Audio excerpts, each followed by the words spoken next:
Good day, everybody. Rob here at WestPacificWeather.com. It is currently the 6th of December 2010. Starting off this update today with a little bit different sat shot here. The enhanced IR shot actually going a couple days back here, showing that low that moved over Japan over the late last week here actually brought a lot of rain showers to this region here, high pressure ridging in behind that, with another area of low pressure actually starting to move off towards the east here over Korean Peninsula today.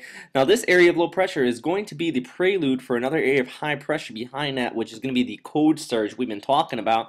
But also, this area looks like it's going to develop over the Sea of Japan and actually take some sort of a ocean effect type of snowfall forming out of this. So looking at snow along the west coast of Honshu and all the way up towards Hokkaido here, as indicated by the snowfall map forecast here for the next 3 days, showing a lot of snow here up towards Hokkaido along the west coast of Honshu, especially along the western coast of the Alps here. As we get some orographic lifting in this area, the air starts to cool, and thus you get some snow showers throughout this entire area here.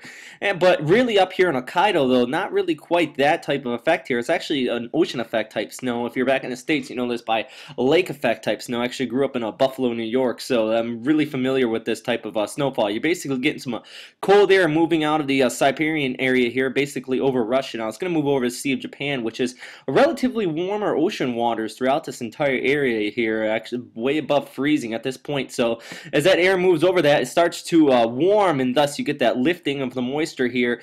And then as that moves over this land here, it cools again, and it's going to dump all that snow throughout this entire region here. So actually the Sapporo Ice Festival coming up here in about a month and a half here, so I bet they're really welcoming this snowfall throughout that region, actually right in here.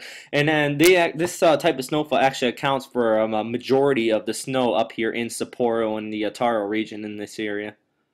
Another thing I want to note, though, is that over the next 24 to 48 hours, as this area starts to move against the Japanese Alps here in Honshu, especially farther to the south, this is showing the lifted index here, and it's actually a possibility of some thunderstorm activity along the west coast of Honshu here, as some of that air starts to rush up these mountains, so possibly of convective activity here. But farther up to the north, though, the likelihood of thunderstorms, especially up in Hokkaido, very, very low. We all know that. But looking out past the next 24 to 48 hours, after this low moves off towards the northeast here, we actually have a very strong area of high pressure moving off from Siberia up here up towards the northeast. Actually a 1058 millibar high pressure just off the map here. Now this one right here starting to branch off of it and kind of move off towards the southeast here. Now this is what's going to be bringing that cold surge here later on this week, as a strong northerly winds start to move down over the Yellow Sea here and out to the East China Sea, and this is actually going to be bringing some strong northerly winds here towards the Ryukyu Islands, even as far south as Taipei right here,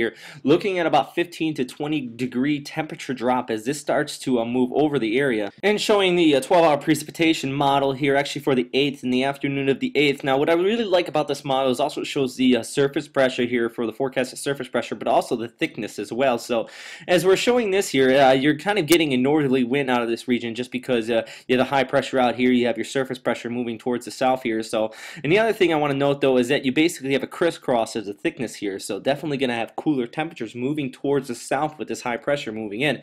And actually noting that this 540 line extending south of Japan now actually in the forecast, so this is really definitely indicating that decrease in temperature, and definitely the snow showers along the west coast here, and even over towards Korea going to be seeing those snow showers as well. But big thing to note, though, is as this moves farther towards the south, though, it's actually going to start interacting with these warmer temperatures down here over the Philippines and the Philippine Sea out in this region. And this is actually going to set up for a very actually potent stationary front extending from the Philippines out south of Iwoto.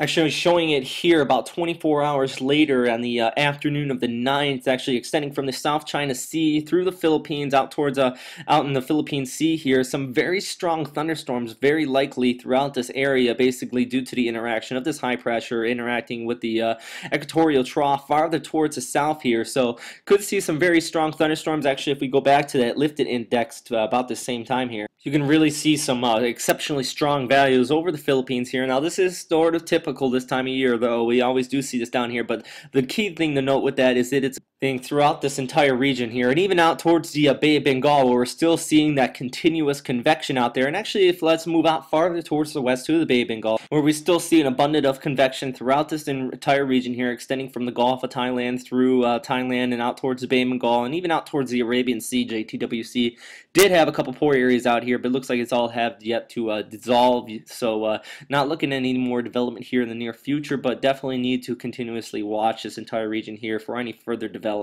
And also, one thing I didn't note yesterday was the remnants of 03 Sierra definitely moved off the charts here out towards Australia, and could become a roaring 40s low type deal as it brings some precipitation to southwest Australia, but nothing really too potent. But that is all for today, everybody. As always, I really appreciate the feedback. So if you have any questions, comments, or suggestions, please post them in the comment box to the right, or just email me here at westernpacificweather.com. And if you're watching this on YouTube, you can always just post in the comment box below. But thank you once again, though, and I'll have another update tomorrow. And stay safe out there, everybody. Bye.